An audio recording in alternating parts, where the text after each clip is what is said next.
Donald Trump. Here is Fox and Friends, ladies and gentlemen. This is very sad. Fox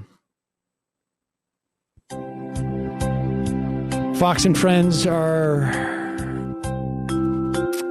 this morning talking about how it's over for Donald Trump. It's a sad moment. Let's put this up. Hang in there, folks. Here it is. Fox and Friends this morning. So ultimately, is this going to make any difference? You know, Brian, to your point, probably not. But for a lot of people who feel like they've been listening to the president of the United States and he is asking for loyalty to them, they're standing up for him at the 11th hour, because after Wednesday, that's it. Yeah, that'll be it. That's it. And so ask not for whom the gong tolls. It tolls for thee. It is over. That is it, folks. Who got to Ducey? That's the first question I want to ask. The dream is dead. The dream is dead. But I want to make this absolutely clear. We're sitting here, joking about it. What's going on with with these 12 senators or 11 senators who are pretending that this isn't over, and what went on with the Congress people who were also participating in this?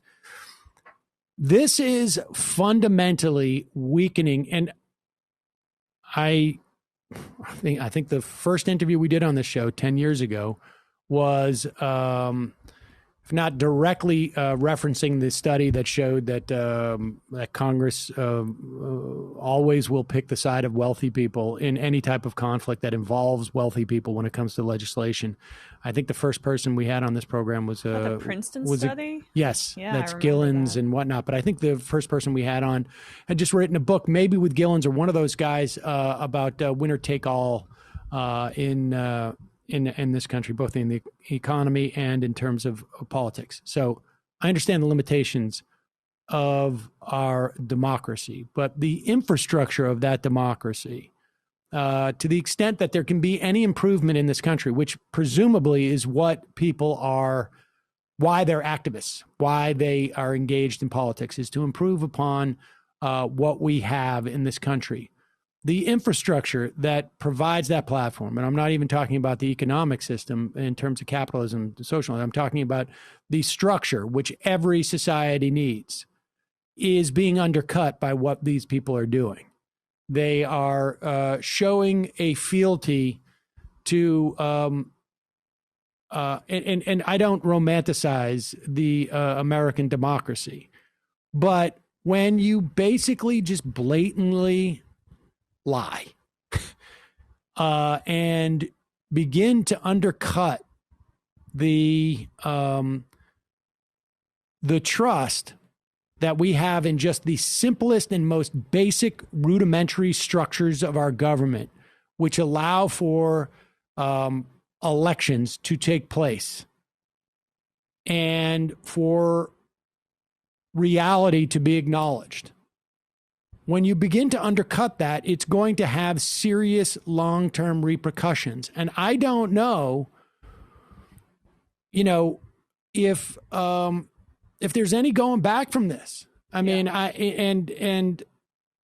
can tell you that the reason why I'm sitting here today was because I was convinced in 2003, in the wake of what happened with the 2000 election, that the 2004 election, George Bush won re-election.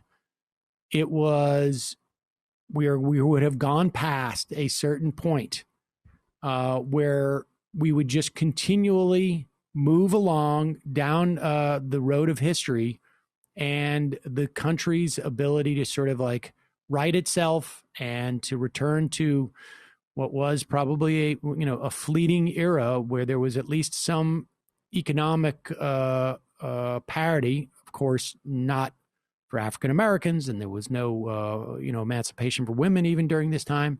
And this is just another mile marker on the road, but we are further down the road, and to the degradation of just like the platform upon which we want to build something good.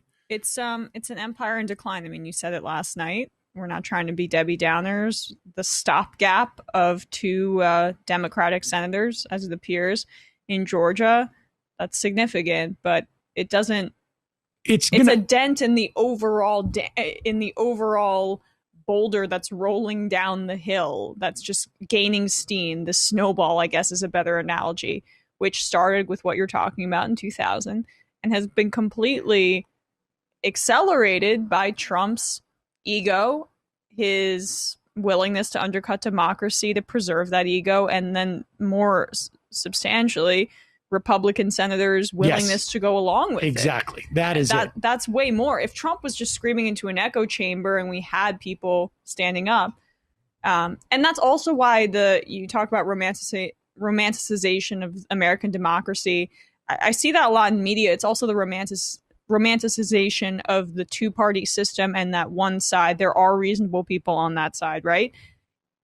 Sugarcoating the Republican complicity and what Trump is doing here does a disservice to the exact narrative that you're talking about, because it's so key to understanding. We would not be at this point. We would not be rolling down this hill if it weren't for Republicans, these hundreds of, combined senators and or whatever, it's close to 150 going along with this. Republican lawmakers. And your point... and they all know it behind the scenes. It's so cynical. And Emma's point here, and understand, we have concentric circles of who are to blame for this. Because just as it is reprehensible for these Republican lawmakers to participate in this, it is equally reprehensible in terms of the implications of it when we see stuff like this. Joe Manchin coming out and talking about, on a day where you have 150 some odd Republican lawmakers, never mind what's happening in Pennsylvania with the Republican lawmakers in that Senate, in our federal government, who are outwardly sacrificing millions of people's faith in the bare minimum functioning of our government for their own political power, to have on that day Joe Manchin come out and say we're going to be bipartisan. Play the clip of Chris Coons. Oh. I mean, do these people not realize, even if they're pretending in the same cynical fashion as these Republican lawmakers are doing this, that when they come out and they say now's an opportunity for bipartisan work, like, who are they kidding? Who do they think they're doing this for?